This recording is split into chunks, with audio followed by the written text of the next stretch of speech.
పదవీల కోసం కాదు, రాష్ట్ర ప్రయోజనాల కోసమే ఢిల్లీకి వెళ్తున్నానని సీఎం రేవంత్ రెడ్డి స్పష్టం చేశారు. నిధులు, అనుమతుల కోసం ప్రధానిని ఎన్నిసార్లైనా కలుస్తానన్నారు. ఫిరాయింపు ఎమ్మెల్యేల కేసులో స్పీకర్ కు సుప్రీంకోర్టు పలు ఆదేశాలు జారీ చేసింది. అనర్హత పిటిషన్ కు సంబంధించి తుది నిర్ణయం వెలువరచడానికి స్పీకర్ కు 4 వారాల గడువు ఇచ్చింది. నగర పరిధిలో నిర్మాణ అనుమతుల నిబంధనలు సవరిస్తూ రాష్ట్ర ప్రభుత్వం నిర్ణయం తీసుకుంది. 10 అంతస్తులు దాటితే 10% ఫీజు వర్తించనుంది. ఫోన్ ట్యాపింగ్ కేసులో సుప్రీం ఫైర్ అయింది. విచారణను ఇంకెన్ని రోజులు లాగుతారని మండిపడింది.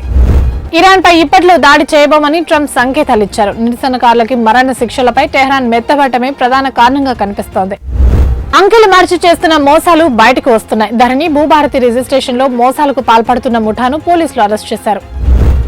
మాజీ ముఖ్యమంత్రి కేసీఆర్ ను ఉద్దేశిస్తూ ముఖ్యమంత్రి రేవంత్ రెడ్డి పలు కీలక వ్యాఖ్యలు చేశారు. వారికి రాజకీయ సమాధి తప్పదని హెచ్చరించారు.